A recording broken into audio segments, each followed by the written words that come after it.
when it comes to looking at decarbonization, let's look at the refining and petrochemical sector in general. What is your opinion on the current challenges faced by the industry with regards to, decarbonization and the low carbon transition? Okay. So the industry, especially if you look at the downstream industry, is seeing quite a few mega trends that are working in a way against them and also creating some opportunities.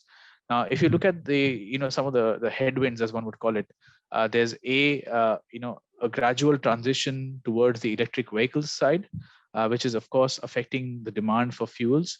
It of course creates opportunities on things like gas, which is positive.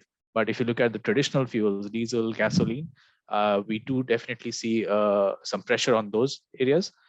There's of course increasingly a sort of visibility on the regulatory side. Oil and gas as an industry overall accounts for around 42% of the global GHG emissions. So therefore, they are always on the radar of regulators. And with all the recent reports that have come out, there is going to be increasingly more and more pressure on these companies. We've seen the recent examples of what happened with Shell at the board level and what happened at Exxon. So we do see this happening more and more. And the other sort of headwind that the industry is facing, specific to downstream, because downstream accounts for a lot of plastics being produced, and plastics we all know has a certain externality around, the limited choice in terms of what do you do with the waste plastic. A lot of it isn't really collected. Recycling levels are quite low, and a lot of plastic ends up in the incineration or in the water, which is again a huge headwind for the industry, especially from consumer brands. So that's what we see as challenges to the industry, and which of course creates opportunities for them, both from a technology perspective as well as from a product perspective. Technology could be looking at how to increasingly shift a large part of the energy consumption to renewable sources, like Reliance, the way they have made ambitious plans. There could also be things around how do you make more sustainable forms of plastics. So you could look at what Neste is doing with a lot of petrochemical producers, is to really collect waste oil and use it for the production of plastics instead of using fossil fuels. So these are a few examples of what we see as challenges and opportunities. Right. So in terms of facing these challenges and opportunities, what in your opinion would be some of the main priorities for operators to survive and thus make full use of these opportunities to, say, decarbonize? Look, we believe that really you cannot always look at these addressing these opportunities from a traditional business sense.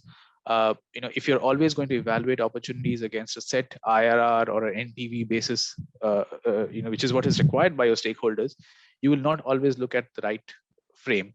I think what oil and gas companies would increasingly need to also consider is two negative externalities. One, the increasing prevalence of carbon taxes in some form. Many jurisdictions across the world, including Singapore, have already got carbon taxes, and there's always more and more pressure to increase these carbon taxes. That we see is a huge trend that they will have to really adhere to, and therefore putting the carbon tax equation in the whole financial return equation could definitely make the way for scaling up certain technologies which don't really add up now, if you look at pure financial concerns. The other is really to look at how do you manage key stakeholders, because the whole industry is facing a lot of negative backlash, both from the regulators as well as consumers, and this becomes a right to operate issue for the industry, which cannot purely be addressed on financial terms, but it has to be seen both in terms of the right to operate a business as well as doing it sustainably, and therefore it to me I think it creates the case for investments in decarbonization rather than the other way around. Right. Okay, so now that we're going to move on a little bit. So what do you think oil and gas players can do to adapt to the rapidly evolving requirements of the global market, such as, say, the energy transition from non-renewables to renewables or cleaner energy, so that they can remain competitive? Yeah. I think at a fundamental level, there needs to be a revisiting on what is their core business. It's like a company like BP is an excellent case study, that while they have a strong oil and gas business, but they've also started to think of being an energy service provider and not really tying themselves up to oil and gas as a business. Even ENGIE decided when they looked at power as a business, they were, uh, they said we need to provide power. So it was not dependent on what kind of fuel it was coming in from.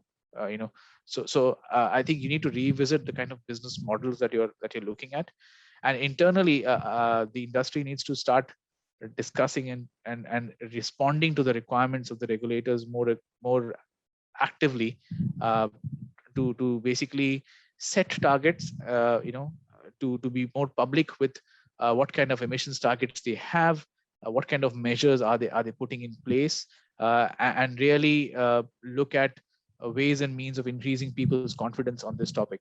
The other is internally what we feel could be helpful is to really start considering a carbon tax, which I believe a lot of them are already starting to do, a carbon tax or a carbon cost as they evaluate their project discussions. I think that definitely helps in making the case towards further decarbonization.